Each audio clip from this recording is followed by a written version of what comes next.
Coca-Cola Company's commitment to respect human rights goes back many decades and is fundamental to building our social license to grow, both now and into the future. And it's simply the right. In Colombia, in the civil war in Colombia, everybody who was connected to the left or connected to liberal ideas, who tried to defend the workers' rights, the people say, that guy is dangerous, so we have to fire those guys.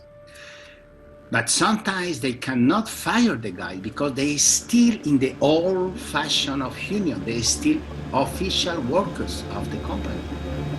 So the only way to take them out was killing them.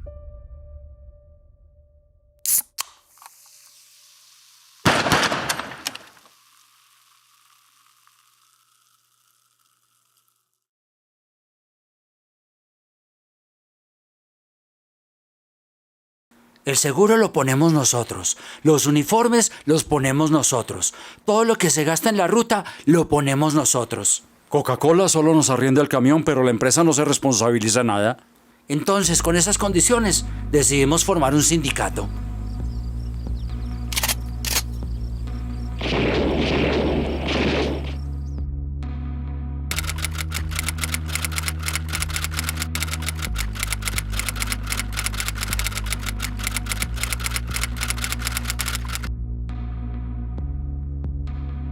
You can dress it up as any way you like, but if a right-wing paramilitary murderer gets into your factory and murders one of your workers and then gets away scot-free, and your manager of that factory was seen talking to the right-wing paramilitaries prior to that, you have got a serious problem.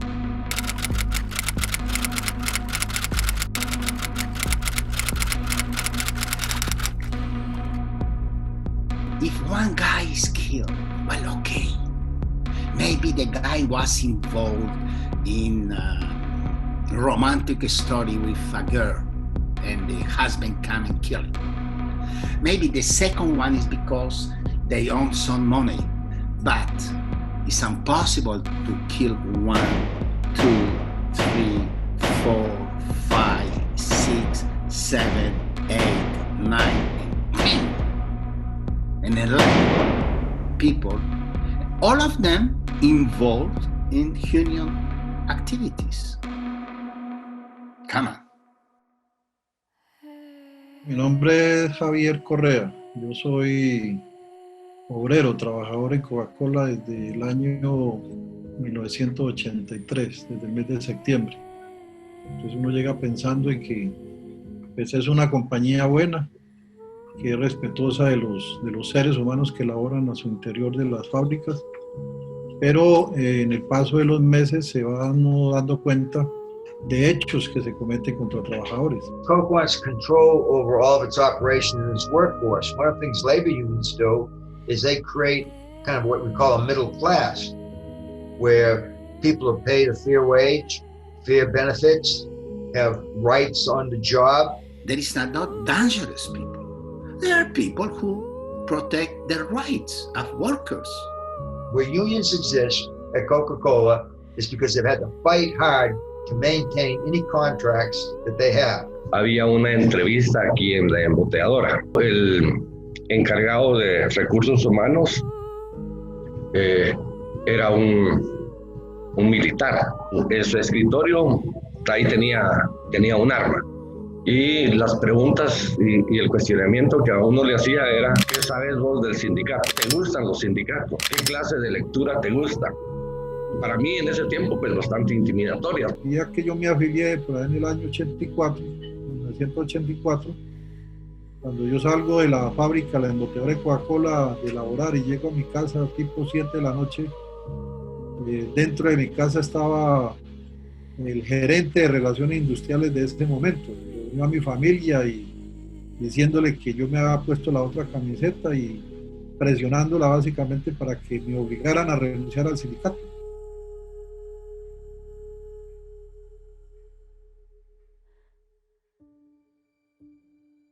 The Isidro Hill case was just so blatant an example of the impunity that was happening in Colombia at that time. Isidro Hill was a union leader and negotiator for the union known as Sinatra now. Él era negociador del pliego que se le ha presentado a la embotellera de Coca-Cola en Carepa. A él lo asesinan preciso el día que la empresa debía llamar a negociar el pliego. He was murdered at the plant in front of the other workers by the paramilitary group, the AUC. En el momento en que él abre el portón para que saliera un camión, entran los paramilitares, lo asesinan. There was no doubt that he was killed by the AUC because he was trying to organize a union. They got inside the plant, not just on the premises, they got inside the plant and killed someone and left with impunity. Como 9 tiros le hicieron, fue lo que presentó los dos.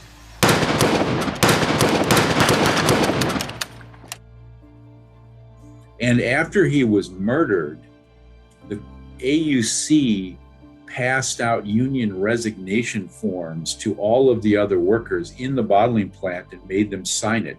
So it was such a clear case of the collaboration between the bottling plant and the paramilitary group. A guy named Leal had been tortured by paramilitaries again at the behest of the Coke bottler there. En las horas de la noche nos queman la sede sindical. Their offices were burnt down. It's just kind of... A Isidro le asesinan 2-3 años después a la esposa.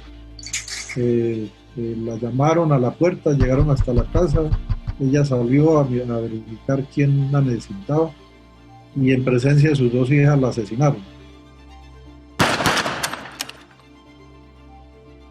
You feel like you could be shot anytime. You could be attacked or bombed or whatever. He sido permanentemente perseguido. Eso es un pánico total, eso no se lo deseo a nadie. A uno lo persigue, o sea, uno entra en una zozobra donde no hay tranquilidad ni para dormir. I met people who just didn't go out because you would get tagged by paramilitaries. Pues en la calle uno no tiene tranquilidad porque pues uno va desprevenido de quién se acerca, quién camina mucho trayecto detrás de uno. There are threats, there are attacks, there are people who are forced to flee, someone is murdered inside the plant, the office gets burned down, the wages are cut. The bald facts speak for themselves. We meet up with our friend Luis Eduardo Garcia. He works for Coca-Cola, he's involved in the trade union, he delivers Coke for a living. That night, we're staying in the gated compound where he lives because they're under such threat. They need the protection. Luis Eduardo is delayed at work. So we're with his wife, his son, who the paramilitaries tried to kidnap, and his granddaughter, who's 3 years old. We decide that actually, because we're here, we offer some protection against the paras. So we pile into a car to head up to the top of the mountains to a bar up there. We leave the compound, and as the gates open, you can see the paramilitaries on the corner, but we're feeling in a great mood. We head straight up to the top of this mountain, and there, at the top, the city just opens up beneath you, and the birds hit the thermals, and this bar is just this giant concrete discus that juts out across the mountain. We get there, and the little girl who's 3 sees the space. She's never been in this much space before. She flings her arms open and charges into the middle of it, soaking up every inch of freedom and twirling with a smile upon her face. And I suddenly thought she's a target because of what her grandfather does. Coca-Cola have that arm's length thing because they say, oh, it's not us, it's our bottlers, it's a franchisee. They both claim to have accountability to the consumers, so they look like the good guys, but when something happens, they disown any knowledge or responsibility for what happened. First of all, Coke has a lot of control over its bottling plant. What uniforms people wear, what their trucks look like, the product looks like, and tastes like. I mean, every Coke in the world has to taste like a Coke. If someone found arsenic in a bottle of Coke, they would just move mountains to make sure that they got to the bottom of how the arsenic got into the bottle. They would make sure the chain was purified, it was clean, whoever was responsible was held accountable, they would help the local police investigators, etc., etc. That's what they would do.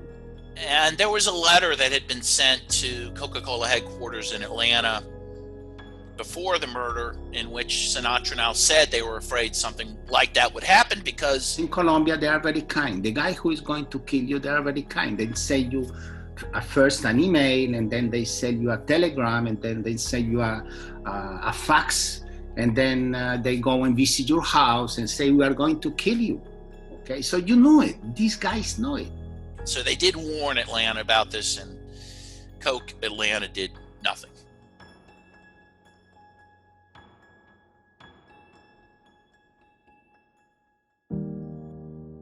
Hello, my name is Marta Gloria de la Vega, and I am from Guatemala. There was a long history of gruesome acts of violence against union leaders and family members going all the way back to the 70s in Guatemala. Mr. Trotter was a Texan lawyer who was the owner of the franchise. He didn't want the workers to exercise any of their rights. If the workers insisted in having a union, blood will be the result, as it was.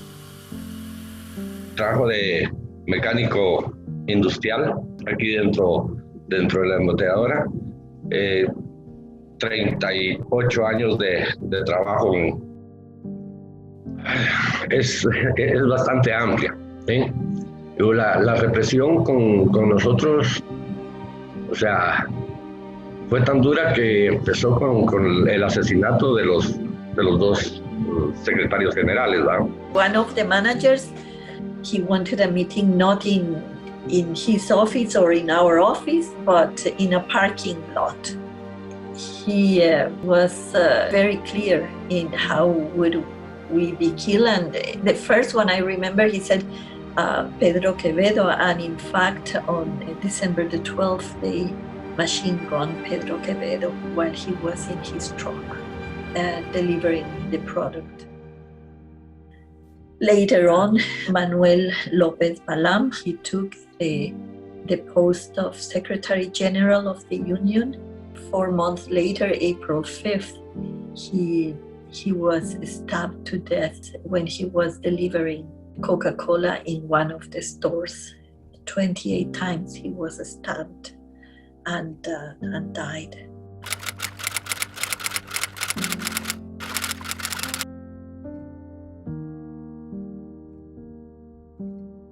The union leaders were just blatantly assassinated for their efforts, and everyone was pretty certain that there would be no consequence for this in Guatemala, as we later saw in Colombia. Coca-Cola company knew, the economic elite knew, and the military and paramilitary perpetrated these horrendous acts. Fuimos secuestrados en un 1 de mayo de 1980, nos pusieron boca abajo, nos patearon la cabeza para que no levantáramos la cara para no reconocer a nadie. On June 21st, 1980, one of the workers, Edgar Aldama, had been killed inside the plant. Fue asesinado por militares, sacaron el cuerpo, lo fueron a dejar exagerado a unas 8 cuadras de aquí de las instalaciones. So the next day, several unions, different union leaders were planning the funeral of Edgar Aldama. The police came, they blocked the streets, they pushed the door, and they kidnapped 28 workers from the different unions. They disappeared. Up until today, we don't know what happened to them.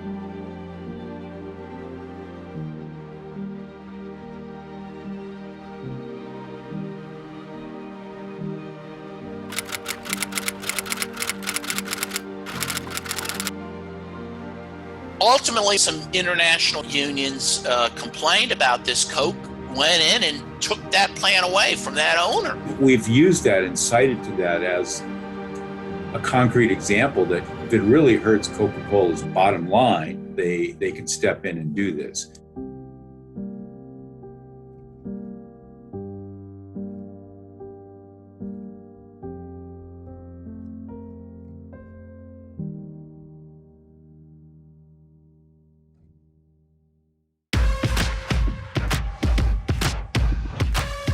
Mi nombre es José Armando Palacios, exdirigente del Sindicato de Trabajadores en Casa, Coca-Cola en Guatemala. It's about the best evidence we've ever had that Coca-Cola was aware, because they got directly involved in trying to negotiate with the Palacios family.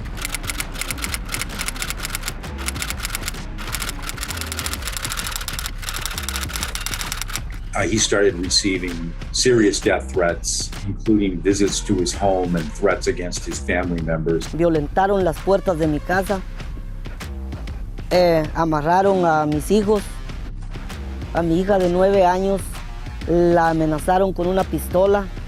Mi hija comenzó a gritar y pedir auxilio y que no mataran tanto a la mamá pues como al hermano, y gritando que los hombres se fueran porque los hombres insistían en quedarse y esperarme a mí para asesinarme. He was on the street near his home and a car drove by and fired shots at him, and instead of killing him, they killed a bystander that was just standing right next to him. Por esta razón tuve que salir al exilio. Coca-Cola at that time had a vice president in charge of global labor rights named Ed Potter, and he sent a guy named Stan Gassick to directly try to negotiate with the Palacios family. Me trató de sobornar ofreciéndome la negociación de $10,000 a $15,000 a cambio de que me quedara callado de todos los hechos que me sucedieron en Guatemala. So they clearly were directly involved. A union guy is not a revolutionary. A union guy don't make the coup d'etat. A union guy accept that I am the worker and you are the boss. Vicente Chavez was on a parallel track, involved in union organizing activity at the Coca-Cola plant in Guatemala. March 1st, 2008, when I was returning from a meeting in Guatemala City that I had with the General Secretary of Testimonies, the federation my union belongs to, my family was attacked. My son and my nephew were murdered. My daughter was gang raped.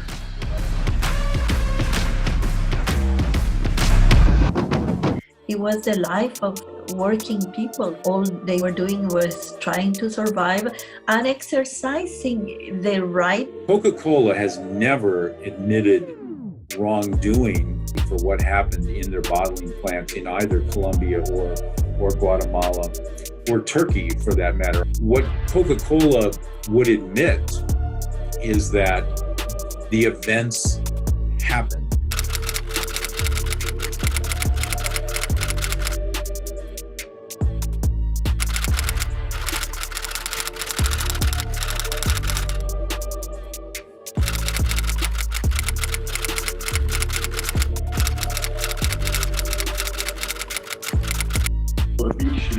Çevik kuvvetlerinde polis kuvvetiyle az bombaları ve silah kazandı. Genel birliklerin tahliye edildi.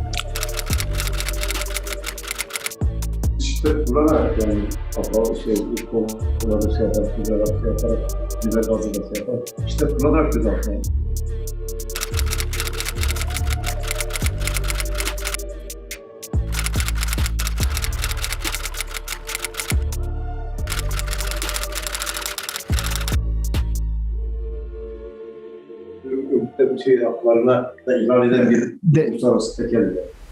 Coca-Cola Company's commitment to respect human rights goes back many decades. In the middle of a bottling plant, you can have paramilitaries. We identify and address human rights impacts when they occur in our business system and in our supply chain. Nos patearon la cabeza para que no levantáramos la cara para no reconocer a nadie. All employees are valued and all employees are inspired. Coca-Cola directly continued to try to negotiate with him to pay him money to be quiet and not insist upon reinstatement. If you become aware of an infringement of the human rights policy, please reported immediately. And there was a lot of reasons for them to know. Again, there was the letter that was sent to Coke before Citgo Hill was killed. They were part of this repression against the workers and against ourselves. We were afraid for our children's lives. And that was what basically forced us out of the country. You had Carlos Castaño, who was the most famous paramilitary, admitted in a magazine article that he helped Coca-Cola. Will the board, and you, Mr. Kent, continue the irresponsible policies of the Daft and Isdell administrations by flagrantly violating the company's stated codes of conduct relating to human rights and environmental justice? Workers are free to exercise their rights to union membership, to collective bargaining. Inside the plant and killed someone and left with impunity. We're committed to open and inclusive workplaces. They killed his son and they raped his daughter. And includes issues such as freedom of association and collective bargaining. How proud I am, all of us in the Coca-Cola company are. 28 times he was stabbed. 7. To work for a company 8. that actually is the world's 5th largest private employer as a system. 9. He thought she was a target because of what her grandfather. And then 11.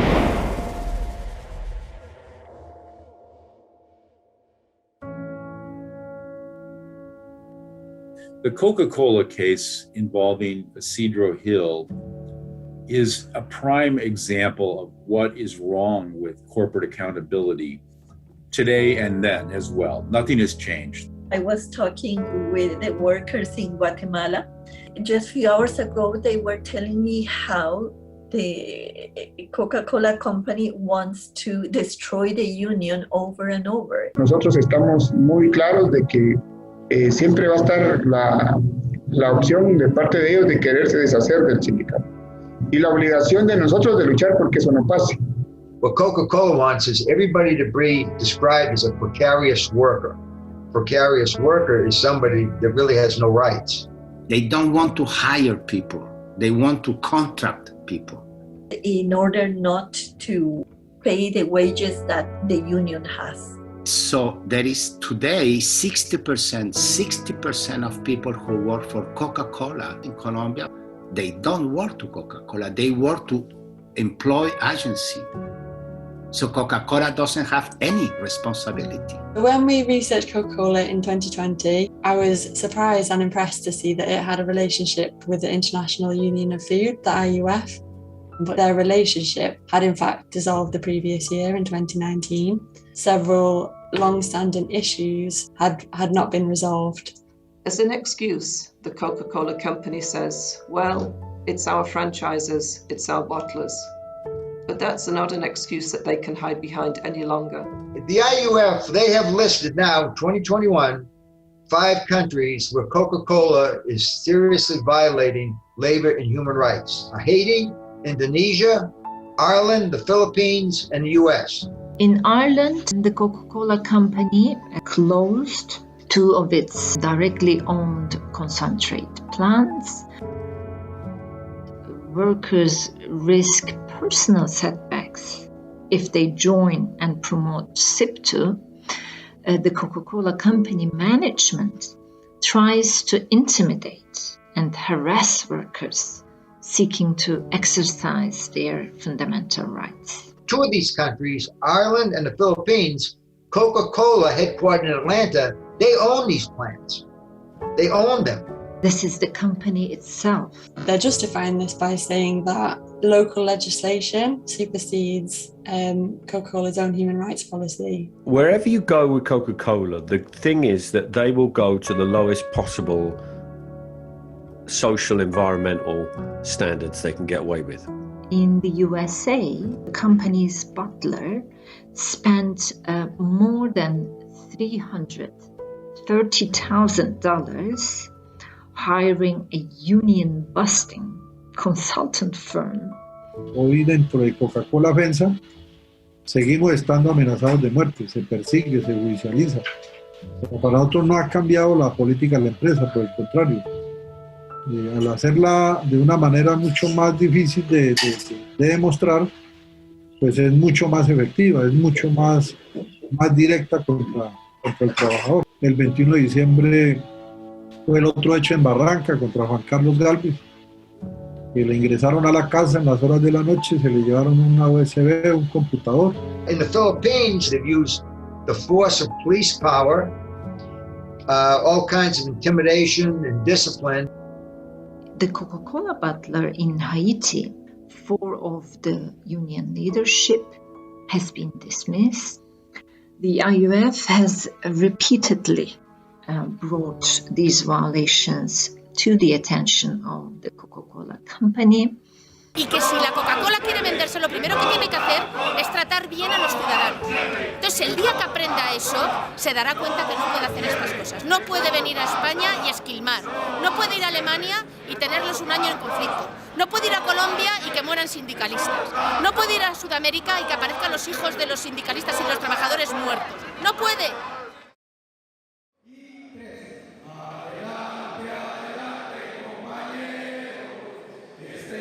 I'm still not ready to say I'm done with Coca-Cola. I think about the Palacios family. I think about the Cedro Hills children. I am always trying to think of some way that I can change that dynamic and hold the company accountable, because they've not been held accountable yet.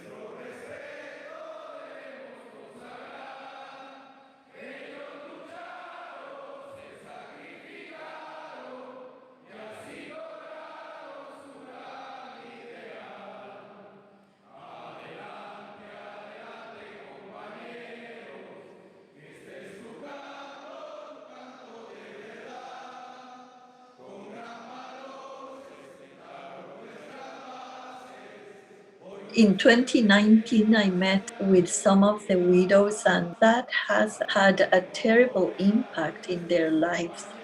These widows were left without their husbands, with small children. Some of them were kicked out of the places where they were living. They couldn't pay rent. You don't have the obligation to die because you want to keep your job. So it's totally understandable that many Colombian workers, many Coca-Cola workers, they don't want to know anything about the union because their life is in danger.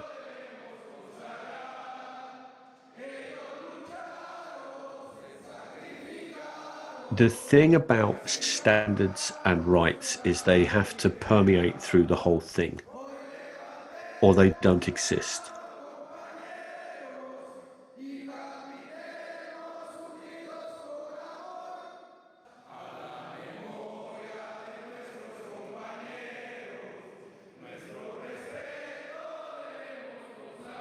When something this horrible and direct and provable happens, a person is murdered for trying to organize a union, they claim no responsibility at all. They tear up their codes of conduct and the promises made to consumers and say, we don't have any responsibility for what happens in our bottling plants, even though they all have the Coca-Cola sign over them.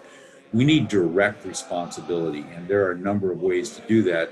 I continue to use this Coca-Cola case as an example of the complete lack of true corporate accountability in the global economy.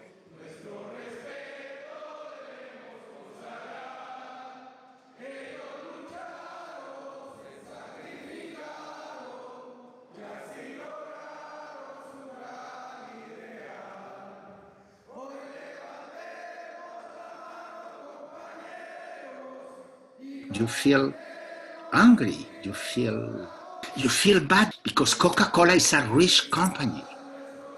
If you work for a company who had hard time because the business is bad, because and maybe you say, well, this guy cannot afford to pay well the people.